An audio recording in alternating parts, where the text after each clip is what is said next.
नमस्कार दोस्तों। प्रधानमंत्री मोदी ने लॉर्ड मैकॉले के बारे में ऐसा क्या कह दिया है कि जिसके ऊपर इतनी डिबेट हो रही है, इतने सारे इंटेलेक्चुअल डिस्कशंस छिड़ गए हैं। तो आइए इस पर बात करते हैं। दोस्तों, जब ब्रिटिश भारत में थे, तो भारत पर वो जब राज कर रहे थे, तो धीरे-धीरे जब पूरे भारत पर उनका राज हो गया, तो वो एक गवर्नमेंट की तरह काम करते थे। तो उनके पास बहुत सारे डॉक्यूमेंटेशन होते थे, बहुत सारे डिपार्टमेंट्स होते थे, बहुत सारे पेपर वर्क होते थे जो वो लोग किया करते थे, और इसके लिए उन्हें बहुत सारे एम्प्लॉयज़ की ज़रूरत पड़ने लगी। और इतने सारे लोग उन्हें ब्रिटिश ही लगते थे, क्योंकि इंडिया में तो इंग्लिश पढ़े हुए लोग थे नहीं और सारे कागजात इंग्लिश में होते थे। तो क्या होता था पहले कि ब्रिटेन से जो वहाँ ब्रिटिश थे, जो अंग्रेज़ थे, वो आते थे ये काम करने के लिए। लेकिन जब धीरे काम बहुत बढ़ गया और पूरे भारत पे उनका राज हो गया, तो उन्हें इतने सारे अंग्रेज़ी के एम्प्लॉइज़ मिलने मुश्किल हो गए, क्योंकि जो ब्रिटिश थे, वो आना नहीं चाहते थे इतनी बड़ी संख्या में इंडिया में। ऑलरेडी ब्रिटिश सारी दुनिया में कॉलोनीज़ बना करके बहुत पैसे लूट रहे थे, और ब्रिटेन बहुत रिच हो गया था, बहुत अमीर हो गया था। तो उस कंफर्ट को छोड़ करके और एक्सट्रीम डिफरेंट वेदर कंडीशंस में, जहाँ ठंडा मौसम है, इतनी गर्मी में भारत में आना, तो ज़्यादा ब्रिटिश आना नहीं चाहते थे। तो ब्रिटिश के सामने एक बड़ी समस्या थी। तो उन्होंने लॉर्ड मैकॉले को अपॉइंट किया और उनसे कहा कि हमें इंडियंस को इंग्लिश सिखानी चाहिए, ताकि हम उन्हें नौकरी दे सकें और ताकि वो हमारे लिए काम कर सकें, क्योंकि हमें आदमी नहीं मिल रहे। तो लॉर्ड मैकॉले ने सन 1835 के आसपास एक पूरी प्रस्तावना लिखी कि हमें इंडियंस को इंग्लिश एजुकेशन कैसे देनी चाहिए। तो यहाँ पहली बात कि ब्रिटिश से जो इंग्लिश एजुकेशन दे रहे हैं, ये उनके पास जो मैन पावर की समस्या हो गई है, उसको एड्रेस करने के लिए दे रहे हैं। लॉर्ड मैकॉले ने एक एजुकेशन का सिस्टम डिफाइन किया, उसकी प्रस्तावना लिखी, और उन्होंने इस पर एक लेटर लिखा हुआ है, जिसका अगर कंटेंट हम पढ़ते हैं, तो जिसमें लॉर्ड मैकॉले ये कहते हैं कि हमें भारत की जनता में से केवल थोड़े से लोगों को, जितने एम्प्लॉयज़ की ज़रूरत है, केवल उतने लोगों को इंग्लिश पढ़ाना चाहिए। पूरी जनता को नहीं, थोड़े से लोगों को। उन्हें इंग्लिश पढ़ा करके हमें ब्रिटिश गवर्नमेंट और भारत की जनता के बीच में एज ए इंटरमीडिएटरी यूज़ करना चाहिए। इंटरमीडिएटरी मतलब कि जो जनता आएगी, जैसे कोई बाबू होता है, कोई छोटा अधिकारी होता है, कोई छोटा ऑफिसर होता है, जनता जिसके पास आएगी, जो अंग्रेज़ी में फॉर्म भरेगा, जो उसको रूल समझाएगा, जो उसको बताएगा। तो जो अभी तक अंग्रेज़ कर रहे थे, ये काम ऐसे एम्प्लॉयज़ करेंगे। और जो टॉप लेवल के ऑफिसर्स केवल होंगे, जिसे हम कह सकते हैं आईएएस रैंक ऑफिसर्स, जो टॉप लेवल के ऑफिसर्स होंगे, वो ब्रिटिश होंगे। तो इससे हमें बहुत कम ब्रिटिश की ज़रूरत पड़ेगी। जो अधिकारी होंगे और जो उनके नीचे की पूरी हायरार्की होगी, जो उनके नीचे के सारे काम करने वाले रोल्स होंगे, वो हम इंडियंस को दे देंगे इंग्लिश बना के। तो वो प्रपोज करते हैं। दूसरी चीज़ वो प्रपोज करते हैं कि इनको इंग्लिश पढ़ाने के लिए हमें जो संस्कृत और अरेबिक इंडिया में पढ़ाई जा रही है, उसकी फंडिंग को रोकना चाहिए और उस पैसे को अंग्रेजी एजुकेशन में डाइवर्ट करना चाहिए। अब संस्कृत और अरेबिक की एजुकेशन पूरे भारत के लोग उस समय ले रहे थे, तो अगर आप उसका पैसा निकाल लेंगे, तो बहुत सारे लोग, जाहिर सी बात है, वो एजुकेशन नहीं पाएंगे या अच्छी एजुकेशन नहीं पाएंगे।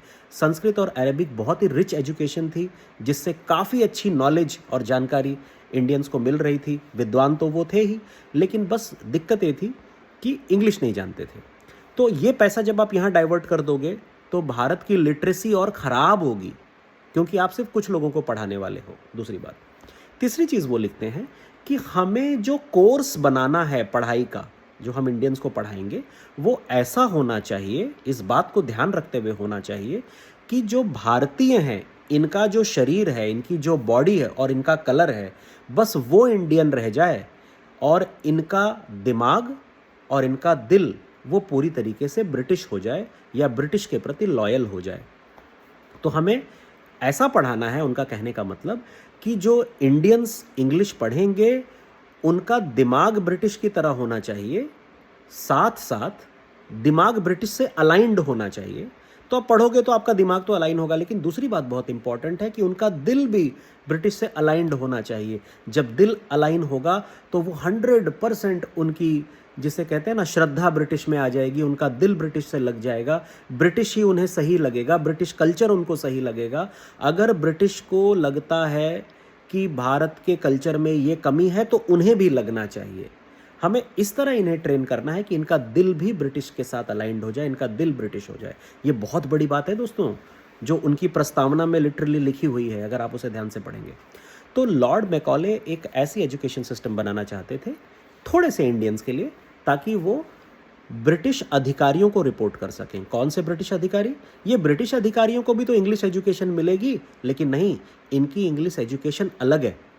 इनकी एजुकेशन सेम एजुकेशन नहीं है जो इंडियंस को मिलने वाली है। इनकी हाई क्लास एजुकेशन है, जहां उन्हें एज ए फ्री थिंकर्स, उन्हें एज ए ऑफिसर्स, उन्हें एज ए एंटरप्रेन्योर्स उस तरीके से पढ़ना सिखाया जा रहा है। वो एजुकेशन इंडियन को नहीं दी जाएगी। इंडियन को ऐसी एजुकेशन दी जाएगी जिससे वो उन अधिकारियों को रिपोर्ट कर सकें और ब्रिटिश को ही सही माने, और ब्रिटिश जिस जिस चीज़ को गलत बोलते हैं उन्हें भी गलत लगना चाहिए। चाहे वो इंडिया के एजुकेशन को गलत बोलें तो इन्हें भी गलत लगना चाहिए, अगर वो इंडिया के कल्चर को गलत बोलें तो इन इंडियंस को भी गलत लगना चाहिए। वो इंडिया की जिस चीज़ को बुरा बोलें उन्हें बुरा लगना चाहिए। ये उसकी फिलॉसफी थी। अब ये एजुकेशन सिस्टम डिफाइन किया गया। अब आगे बढ़ते हैं।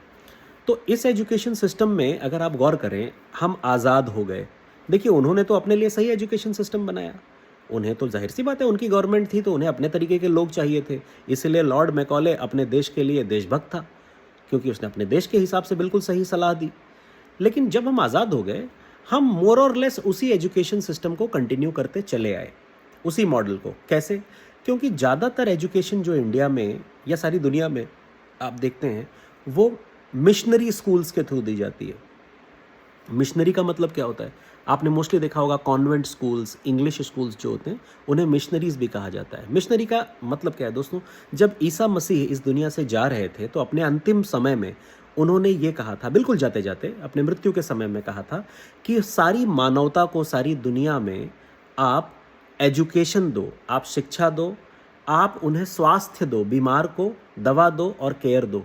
इसीलिए आप देखेंगे कि दुनिया में सबसे ज़्यादा हॉस्पिटल्स, आप इंडिया में हॉस्पिटल्स भी देखिए, और स्कूल्स आपको मिशनरी मिलेंगे, इंग्लिश मिलेंगे। मिशनरी का मतलब होता है एक मिशन जो ईसा मसीह ने दिया था, उस मिशन को वो लेकर चल रहे हैं। और उसी मिशनरी की एक शाखा में धर्म भी आता है कि अपने धर्म का प्रचार करना और सबको क्रिश्चियन बनाने की कोशिश करना, समझा करके, जो कि वो अपने अपने तरीके से करते हैं। अब उस पर हम अभी फ़िलहाल नहीं जा रहे, तो हम उसकी मिशनरीज़ की बात और ज़्यादा नहीं करते। तो इस तरीके से वो स्कूल्स कंटिन्यू रहे। अब जो इंग्लिश एजुकेशन भारत में लॉर्ड मैकॉले के विजन से शुरू हुई, आगे चल के धीरे धीरे धीरे धीरे over a period of time इस एजुकेशन सिस्टम से ही सारे लोग निकले हैं।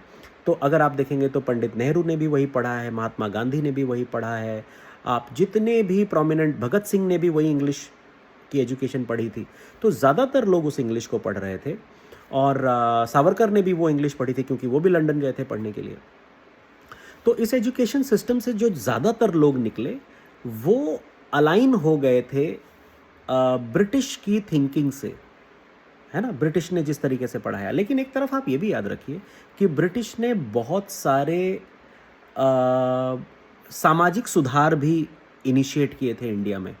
तो बहुत सारी सामाजिक बुराइयों को भी ख़त्म करने की तरफ उन्होंने कदम उठाए थे, जो भारत में over a longer period of time पैदा हो गए थे। क्योंकि भारत में 1000 साल की गुलामी रही थी, तो भारत बहुत डिफेंसिव हो गया था। भारत का थिंकिंग प्रोसेस, भारत की सोचने की शक्ति, वो सब डिस्ट्रॉय कर दी गई थी।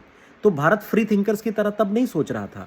तो भारत में एक जब स्टैग्नेंसी होती है दोस्तों, आप इस ऐसे समझिए कि जब पानी बहता रहता है ना, तो पानी साफ रहता है, ऊपर का कचरा वो हटा देता है। लेकिन जब पानी रुक जाता है तो पानी सड़ने लगता है, उसमें बदबू आने लगती है। तो भारत की जो फ्री थिंकिंग थी ना, वो लगभग 800 सालों से रुक चुकी थी, क्योंकि भारत में इन्वेजन पे इन्वेजन होते जा रहे थे। तो भारत को अपनी सर्वाइवल ही सोचना था। भारत सिर्फ अपनी आज़ादी के लिए फाइट कर रहा था। 800 साल तक भारत फाइट कर रहा था। इसलिए भारत की सिविलाइजेशन नष्ट तो नहीं हुई, लेकिन जो हमारी स्पीड थी, जो हमारी सोच थी, हमारी सोचने की ताकत थी, हमारी काम करने की ताकत थी, हमारी अपनी अंदर जो बुराइयां ओवर अ पीरियड हर संस्कृति में पैदा होती हैं, उसी के साथ लड़ने की भी काबिलियत थी, वो सब सारे डेवलपमेंट के काम स्टॉप हो गए थे, क्योंकि हम सिर्फ सर्वाइव कर रहे थे। और इस स्टॉप होने के कारण हमारे समाज में बहुत सारी बुराई पैदा हो गई थी। जैसे जातिगत समस्याएं पैदा हो गई थी, जातियों के बीच में बहुत बड़ा भेद पैदा हो गया था, छोटी जाति, बड़ी जाति। इवन मुस्लिम्स में पशमानदा मुसलमानों की स्थिति बहुत बुरी आज भी होती है।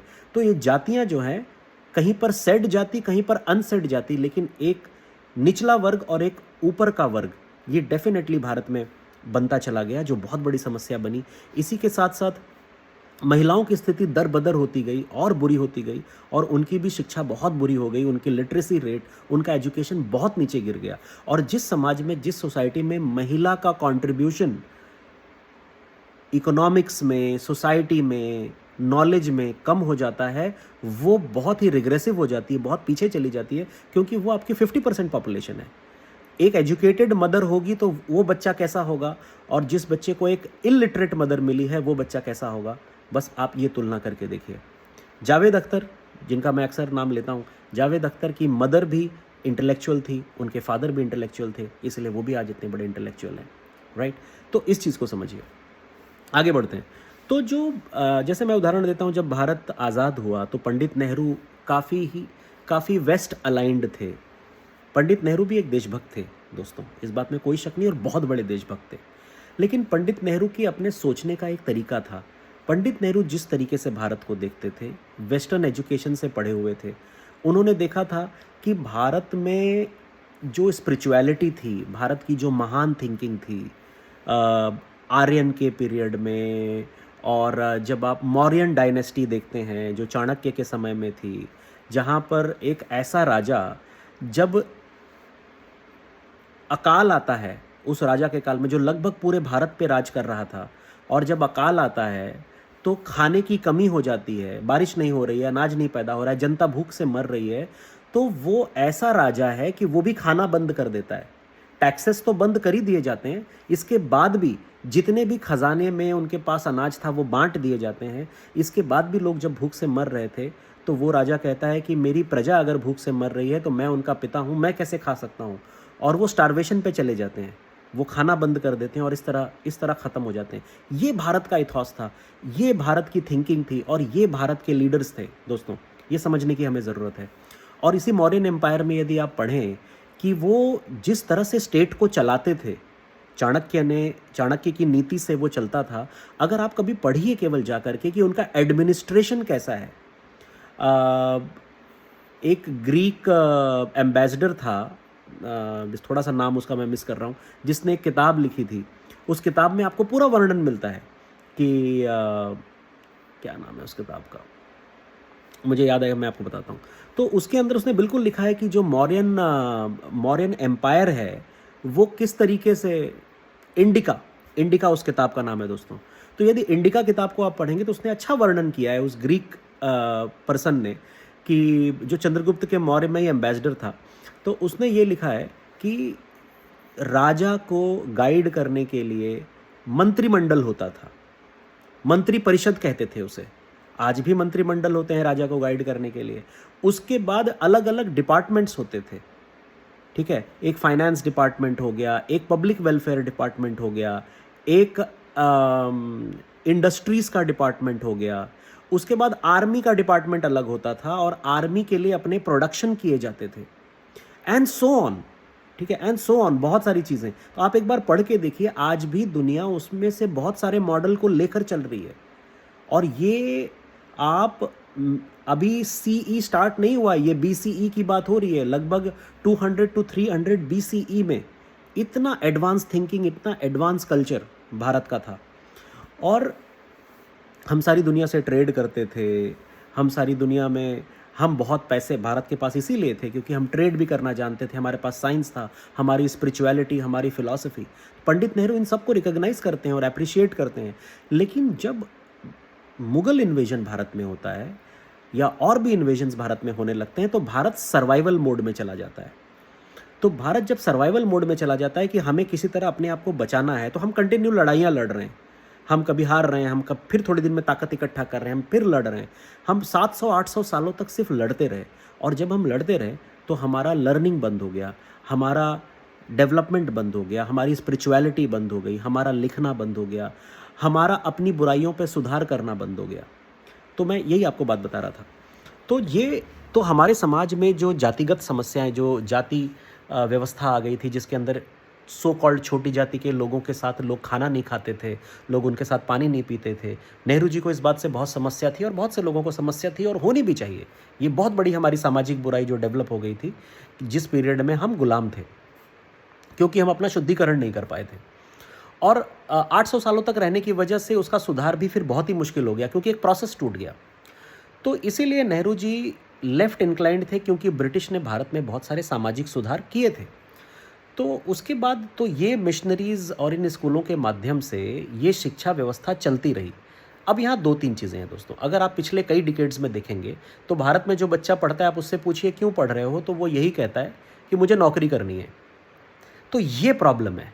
ये कॉलोनियल माइंडसेट का एक, जिसे कहते हैं ना, नेगेटिव असर है कि अभी भी हम सिर्फ नौकरी के आगे नहीं सोचते, हम बिजनेस नहीं करना चाहते, हम एंटरप्रेन्योर नहीं बनना चाहते, हम राइटर्स नहीं बनना चाहते, हमने वो बड़ी बड़ी फिलॉसफीज़ लिखना बंद कर दिया, हमने वो वैज्ञानिक डेवलपमेंट करने बंद कर दिए उस स्केल पे, उतने बड़े स्केल पे जैसा हम पहले करते थे। तो इसके लिए हमारी थिंकिंग में, हमारी एजुकेशन में वो कॉन्फिडेंस आने की ज़रूरत है। मैंने कहा था ना, वो ऑफिसर्स वाली ट्रेनिंग हमें नहीं दी जाती थी, तो हमें कहीं ना कहीं वो चेंज अपनी एजुकेशन सिस्टम में लाना ज़रूरी है। और कॉलोनियल माइंडसेट से तो हमें 1947 से डेफिनेटली निकलना चाहिए हमारे एजुकेशन में जहाँ भी है। लेकिन इसका दूसरा पहलू जो लोग विरोध कर रहे हैं टीवी पे दोस्तों, वो इसलिए कर रहे हैं क्योंकि उन्हें ये डर है कि कहीं हम लॉर्ड मैकॉले का विरोध करने के चक्कर में जो चेंजेस लाएंगे एजुकेशन में, ऐसा ना हो जो हमारे समाज में कई पहले बुराइयां थीं 1947 के आसपास या 20s 30s के आसपास, जहाँ जाति वाली समस्या बहुत बड़ी थी, महिलाओं के एजुकेशन वाली समस्या बहुत बड़ी थी, कहीं उस टाइप की सोच फिर से बड़ी ना होने लगे। ये उनकी सोच है और ये भी चिंता का विषय होना चाहिए। तो दोस्तों, जब मोदी जी ने, वो एक लीडर हैं, उन्होंने एक सोच हमें दी, हमें एक डायरेक्शन में जाने के बारे में कहा, तो हमें बैठ करके हमारे सभी विद्वानों को दोनों पक्षों के रिस्पेक्ट के साथ बैठना चाहिए और एक पॉलिसी डिसाइड करनी चाहिए कि हम क्या चेंज लाना चाहते हैं और हम क्या चीज़ों को इंश्योर करें कि कोई पुरानी बीमारी फिर ना लौट आए। और हम ये भी इंश्योर करें कि जो कोई बीमारी मैकॉले सिस्टम की वजह से है, वो भी दूर हो जाए। और एक बात जो यहाँ बार बार लोग फैला रहे हैं कि इंग्लिश को हटाना है, इंग्लिश को हटाने की बात ना मोदी जी ने कही है, ना इंग्लिश को कोई हटाना चाहेगा, और इंग्लिश को हटाने की कोई ज़रूरत नहीं, और इंग्लिश के बिना चलेगा भी नहीं, क्योंकि आज इंग्लिश एक प्रोमिनेंट लैंग्वेज है सारी दुनिया की, जो सारी दुनिया को जोड़ती है। तो हमें इंग्लिश को छोड़ने की कोई ज़रूरत नहीं है, और ना ही ये मोदी जी कह रहे हैं। यहाँ पर बात फिलोसफिकल लेवल पे हो रही है, यहाँ पर बात एक स्ट्रैटेजिक लेवल पे हो रही है। आई होप मैं आपको काफ़ी कुछ क्लियर कर पाया हूँ दोस्तों, और हम आगे बातचीत करते रहेंगे। Thank you so much.